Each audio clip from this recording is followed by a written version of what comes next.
सुप्रभात बच्चों। कल हमने आपको द्रव स्नेही और द्रव विरोधी या जल स्नेही या जल विरोधी कोलाइड के बारे में बताया। आज हम देखते हैं इन दोनों में अंतर। अगर इनके गुणों को देखा जाए, आप देखिए, जितने द्रव स्नेही कोलाइड हैं इनके जो परिक्षेपण माध्यम में परिक्षिप्त प्रावस्था को मिलाते हैं तो आसानी से घुल जाते हैं, जबकि द्रव विरोधी कोलाइड में ऐसा नहीं है, कठिनाई से ये घुलते हैं। द्रव स्नेही कोलाइडों का ये अत्यधिक जलयोजित होते हैं, जबकि द्रव विरोधी कोलाइड जलयोजित नहीं होते हैं। द्रव स्नेही कोलाइडों का स्थायित्व अधिक होता है, जबकि द्रव विरोधी कोलाइड कम स्थायी होते हैं। ऐसे ही आगे देखते हैं, द्रव स्नेही कोलाइड उत्क्रमणीय होता है, जबकि द्रव विरोधी कोलाइड अनुत्क्रमणीय होता है। द्रव स्नेही कोलाइड के प्रक्षेपित कण अति सूक्ष्मदर्शी से न तो दिखाई देते हैं और न ही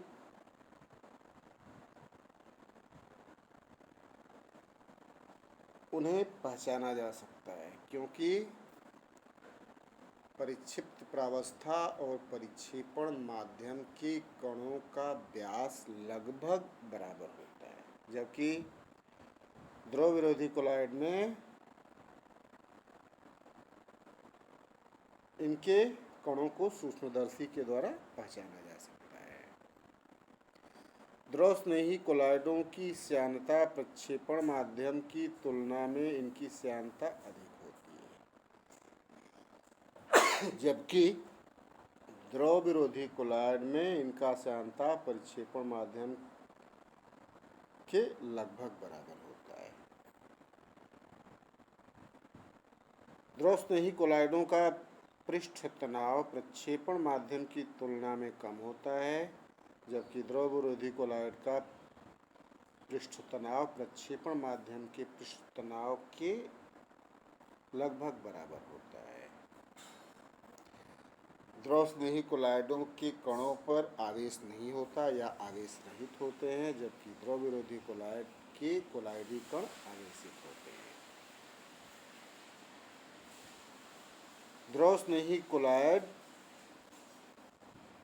आवेशहीन होने के कारण वैद्युत कण संचलन नहीं करते हैं, जबकि द्रव स्नेही कोलाइड आवेशित होने के कारण विद्युत धारा प्रवाहित करने में ये आवेशित कण अपने से विपरीत प्रकार के आवेश के ध्रुव की तरफ गति करते हैं, जिनको वैद्युत कण संचलन भी कहा जाता है। अब कोलाइडी अवस्था में परिक्षिप्त प्रावस्था के आकार एवं रचना के आधार पर कोलाइडी विलयनों का वर्गीकरण। परिक्षिप्त प्रावस्था की आकार और रचना के आधार पर जो कोलाइडी विलयन है, इनको 3 भागों में विभाजित करते हैं: बहुआण्विक कोलाइड, बृहदाण्विक कोलाइड और संगुणित कोलाइड। ये 3 कोलाइड हैं। क्रमशः एक एक करके देखते हैं। बहुआण्विक क्या है? जब परिक्षिप्त प्रावस्था के 1 नैनोमीटर से कम व्यास वाले छोटे अणु या परमाणु परिक्षेपण माध्यम में परस्पर आपस में जुड़कर के कोलाइडी कणों का निर्माण करें या कोलाइडी कणों के आकार वाले अणुओं का निर्माण करें, तो छोटे छोटे अणुओं के द्वारा जुड़कर बनने वाले कोलाइडी कण को बहुआण्विक कोलाइडी कण तथा इनके द्वारा बने हुए विलयन को बहुआण्विक कोलाइड कहते हैं। जैसे गोल्ड, सल्फर के जो कोलाइडी तंत्र हैं वो बहुआण्विक कोलाइडी तंत्र के उदाहरण हैं। इन्हें कोलाइडी विलयन में या परिक्षेपण माध्यम में मिश्रित करने पर ये आपस में जुड़ कर के कोलाइडी कणों के आकार वाले कणों का निर्माण करते हैं। जैसे सल्फर S8 का निर्माण करता है और ये कोलाइडी विलयन बना लेते हैं। दूसरा देखते हैं बृहद आणविक कोलाइड। कुछ ऐसे भी पदार्थ हैं जिनके अणुओं का आकार कोलाइडी कणों के आकार के बराबर होता है। अगर इनसे कोलाइडी विलयन निर्मित किया जाए तो वह बृहद आणविक कोलाइड कहलाएगा। अधिकांश द्रव स्नेही कोलाइड जो हैं वो बृहद आणविक कोलाइड हैं। इनके अणु जैसे स्टार्च है, प्रोटीन है, सेल्यूलोज, न्यूक्लिक अम्ल, जिलेटिन, ये इनके कणों का आकार कोलाइडी कणों के आकार के बराबर होता है। अधिकांश संश्लेषित अणु या बहुलक जैसे संश्लेषित रबर या पॉलीप्रोपाइलीन, इनके कणों का आकार भी बड़ा होता है, कोलाइडी कणों के आकार के बराबर होता है।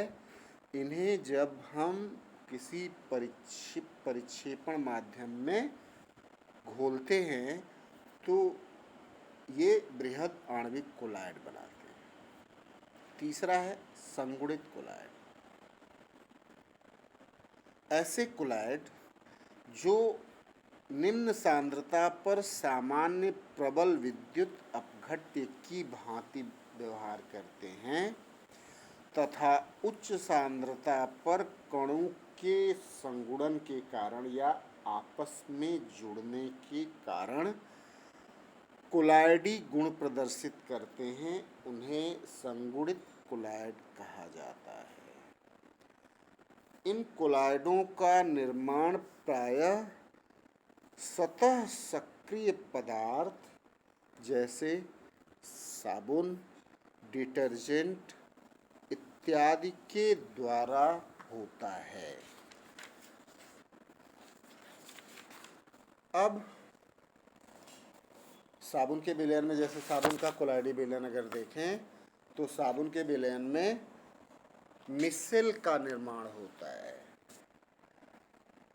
जो सामान्यतया साबुन प्रयोग में लाते हैं ये बसीय अम्लों के लवण हैं, जैसे पामिटिक अम्ल, स्टेरिक अम्ल। इनके सोडियम लवण सर्वाधिक, सोडियम या पोटेशियम लवण सर्वाधिक साबुन के निर्माण में प्रयुक्त होते हैं। अब इसमें एक धनावेशित सिरा होता है जहाँ पर सोडियम या पोटेशियम होता है। दूसरा उसका हाइड्रोकार्बन रेजिड्यू है जो एक तेल की भांति नेगेटिव चार्ज युक्त कार्बन मोनोऑक्साइड या RCOO आयन का एक मिसेल बनता है। साबुन को जब पानी में घोलते हैं तो वह आयनित होकर के RCOO नेगेटिव और सोडियम या पोटेशियम के पॉजिटिव आयनों का निर्माण करते हैं। अब इनके दो भाग हो गए।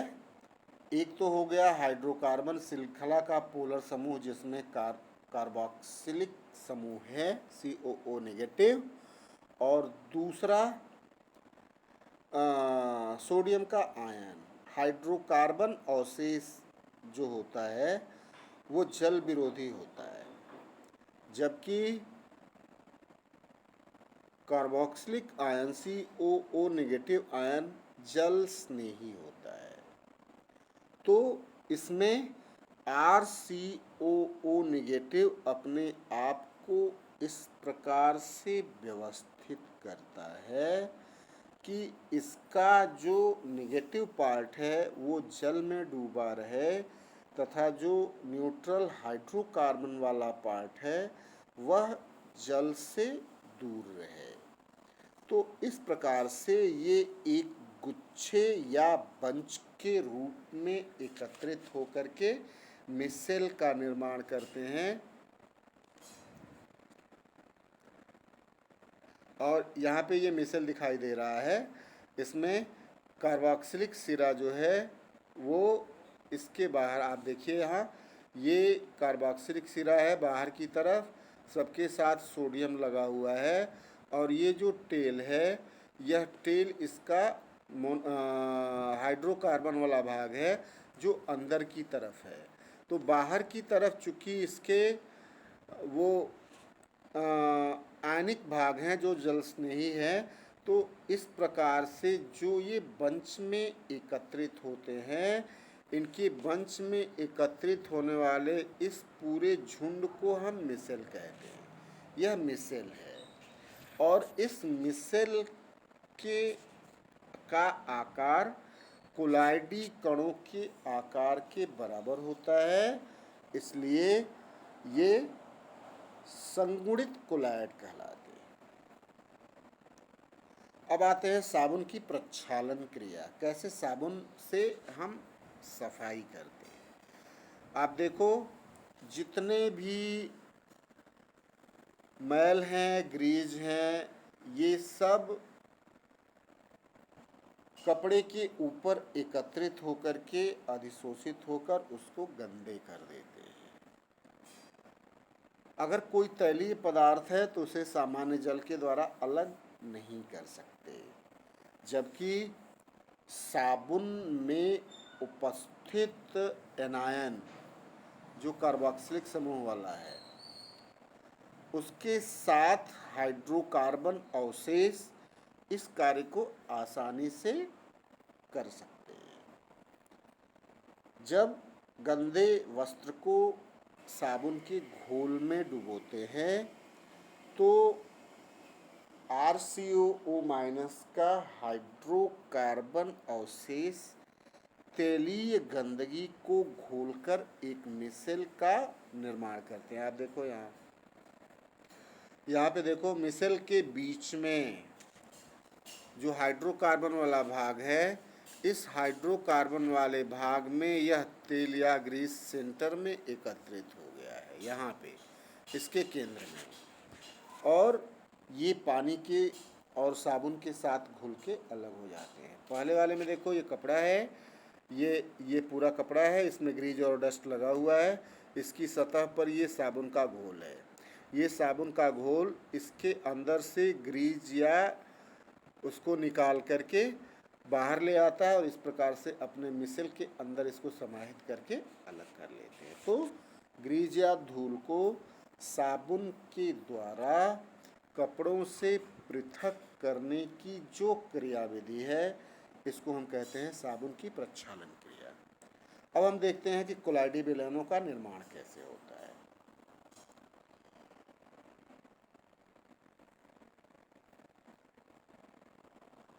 कोलाइडी विलयन मूलतः जितने द्रवस्नेही कोलाइड हैं, इन द्रवस्नेही कोलाइडों में परिक्षिप्त प्रावस्था का परिक्षेपण माध्यम से लगाव होने के कारण ये उनके संपर्क में आकर शीघ्रतापूर्वक घुलकर कोलाइडी विलयन का निर्माण कर लेते हैं।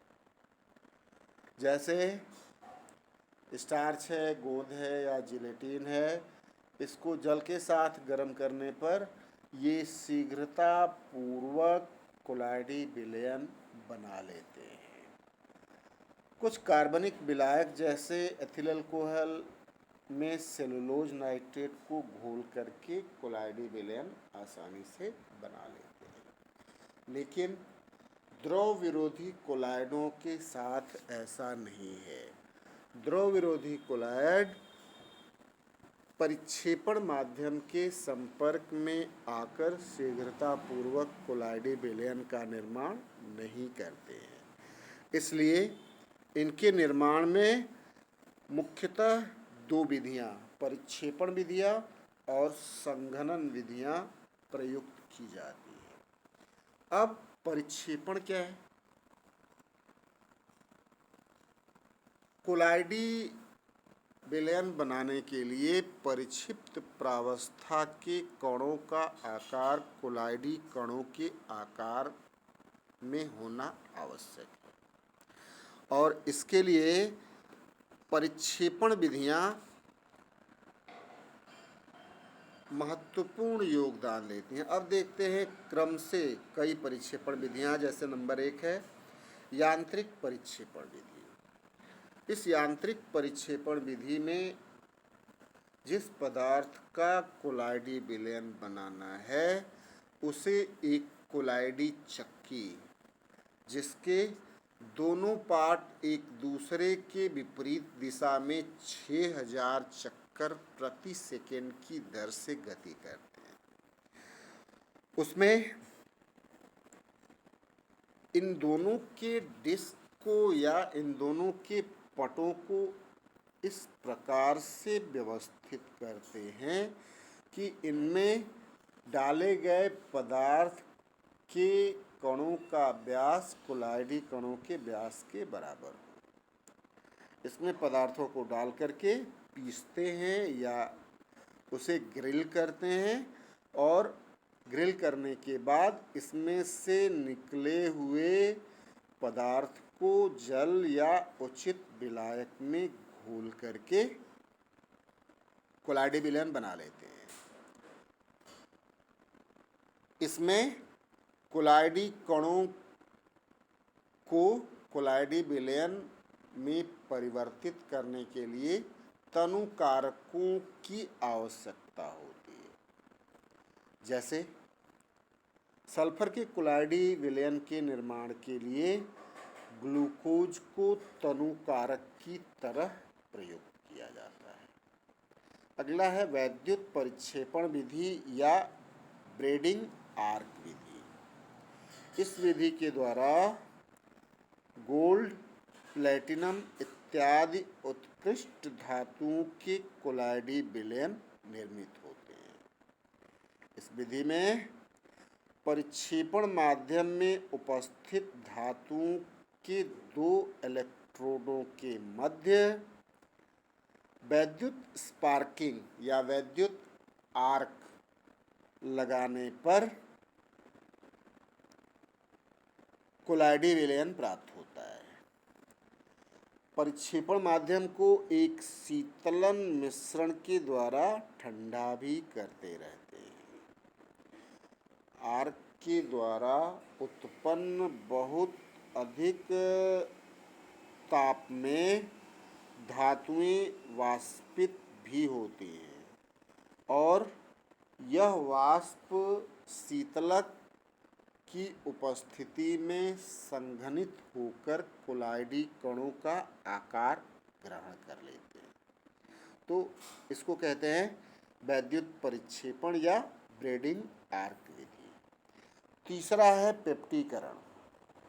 पेप्टीकरण कोई भी ताज़ा अवक्षेप है, इस ताजे अवक्षेप को उचित वैद्युत अपघट्यों या विलायकों के द्वारा पुनः कोलाइडी विलयन में परिवर्तित करने की क्रियाविधि को पेप्टीकरण कहते हैं। परिभाषा दिया हुआ है, वह प्रक्रम जिसमें ताजे बने अवक्षेप को किसी उचित विद्युत अपघट्य का उपयोग करके कोलाइडी विलयन में परिवर्तित किया जाता है, पेप्टीकरण कहलाता है।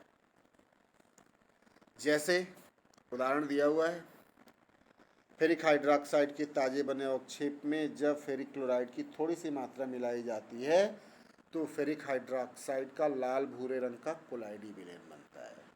इस प्रकार कोलाइडी विलयन का बनना फेरिक हाइड्रोक्साइड पर Fe ट्राई पॉजिटिव आयन के अधिशोषण के कारण होता है। समान आवेश युक्त कण एक दूसरे को प्रतिकर्षित करते हैं, जिसके फलस्वरूप विलयन में प्रक्षेपित होकर कोलाइडी विलयन का निर्माण करते हैं। दूसरा है सिल्वर आयोडाइड के ताजे बने अवक्षेप को जब सिल्वर नाइट्रेट के तनु विलयन के साथ विलोडित किया जाता है तो सिल्वर आयोडाइड का कोलाइडी विलयन प्राप्त होता है। तो ये स्कंदन के पेप्टीकरण के उदाहरण हैं। अब दूसरी देखते हैं संघनन या संगुणन विधियाँ। इस संघनन या संगुणन विधियों में सभी मुख्यतः रासायनिक विधियाँ ही हैं। इसमें रासायनिक अभिक्रियाओं के द्वारा अगर कोलाइडी कणों का या कोलाइडी विलयन का निर्माण हो तो उसे रासायनिक विधियां कहते हैं। इसमें पहला है ऑक्सीकरण। बहुत से ऐसे पदार्थ हैं जिनके ऑक्सीकरण से कोलाइडी कण प्राप्त होते हैं। जैसे हाइड्रोजन सल्फाइड के विलयन में हाइड्रोजन सल्फाइड की क्रिया ब्रोमीन के साथ कराने पर कोलाइडल सल्फर प्राप्त होता है, या हाइड्रोजन सल्फाइड की क्रिया सल्फर डाइऑक्साइड के साथ कराने पर भी सल्फर का कोलाइडल स्वरूप प्राप्त होता है। तो यह हुआ ऑक्सीकरण। दूसरा है अपचयन। जितनी उत्कृष्ट धातुएं हैं गोल्ड, प्लैटिनम, सिल्वर, इनके लवणों के तनु विलयनों को उपयुक्त अपचायकों के द्वारा अपचयन करने पर धातुओं के कोलाइडी विलयन बनते हैं। जैसे गोल्ड क्लोराइड की क्रिया जब स्टेनस क्लोराइड के साथ कराते हैं तो कोलाइडल गोल्ड प्राप्त होता है तथा स्टेनिक क्लोराइड में परिवर्तित होता है। स्टेनस क्लोराइड गोल्ड क्लोराइड को गोल्ड कोलाइडल में अपचयित करता है, इसलिए अपचयन के द्वारा भी हम कोलाइडल विलयन प्राप्त कर सकते हैं। तीसरा है जल अपघटन। तृतीय वर्ग के आयनिक लवण जैसे आयरन, क्रोमियम और एल्यूमिनियम, इनके जो हाइड्रोक्साइड हैं इनके जो हैलाइड हैं, इनके हैलाइडों का जल अपघटन करने के बाद इनके हाइड्रोक्साइडों के कोलाइडल विलयन प्राप्त होते हैं। जैसे फेरिक क्लोराइड का जल अपघटन कराने पर फेरिक हाइड्रोक्साइड का कोलाइडी कण प्राप्त होता है जो कोलाइडी विलयन में प्रयुक्त होता है। वैसे ही एल्यूमिनियम क्लोराइड का जल अपघटन कराते हैं तो एल्यूमिनियम हाइड्रोक्साइड का कोलाइडल कण मिलता है। क्रोमियम क्लोराइड का जल अपघटन कराएंगे तो क्रोमियम हाइड्रोक्साइड का कोलाइडल कण मिलेगा। तो जल अपघटन के द्वारा भी कोलाइडी विलयन निर्मित किया जा सकता है। उभय अपघटन, आर्सेनियस सल्फाइड या सिल्वर हैलाइड इत्यादि के कोलाइडी विलयन बनाने के लिए इस उभय अपघटन विधि का प्रयोग करते हैं। जब आर्सेनियस ऑक्साइड की तनु जलीय विलयन में हाइड्रोजन सल्फाइड गैस प्रवाहित की जाती है तो आर्सेनियस सल्फाइड के कोलाइडी कण प्राप्त होते हैं। अभिक्रिया लिखी हुई है H2O3 + 3H2S = AS2S3 + 3H2O। तो ये थी तो रासायनिक विधियाँ। इन रासायनिक विधियों में ऑक्सीकरण, अपचयन, जल अपघटन और उभय अपघटन, इन रासायनिक क्रियाओं के द्वारा कोलाइडी कण प्राप्त किए जाते हैं या कोलाइडी विलयन प्राप्त किए जाते हैं। अगला है विलायक विनिमय विधि। ऐसा भी देखा गया है बहुत सारे ऐसे पदार्थ हैं जिनका एक विलायक में वास्तविक विलयन तथा दूसरे विलायक में कोलाइडी विलयन बनता है। तो इनको विलायक परिवर्तित करने के बाद वास्तविक से कोलाइडी विलयन में परिवर्तित किया जाता है। जैसे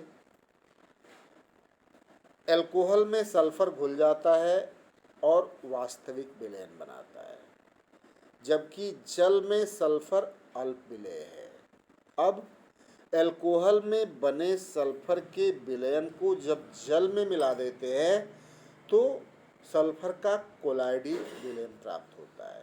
मतलब विलायक परिवर्तित करने के बाद एक वास्तविक विलयन कोलाइडी विलयन में परिवर्तित हो गया, इसलिए हम कहते हैं कि यह जो विधि है विलायक विनिमय विधि कहलाती है। अगला है अत्यधिक शीतलन। जल या जल को एक अध्रुवीय कार्बनिक विलायक जैसे ईथर, अल्कोहल इत्यादि के मिश्रण को उनके हिमांक तक अगर ठंडा कर दें तो बर्फ का अध्रुवीय कार्बनिक विलायक में कोलाइडी विलयन प्राप्त होता है। तो ठंडा करके भी हम कोलाइडी विलयन प्राप्त कर सकते हैं। तो ये थे इसके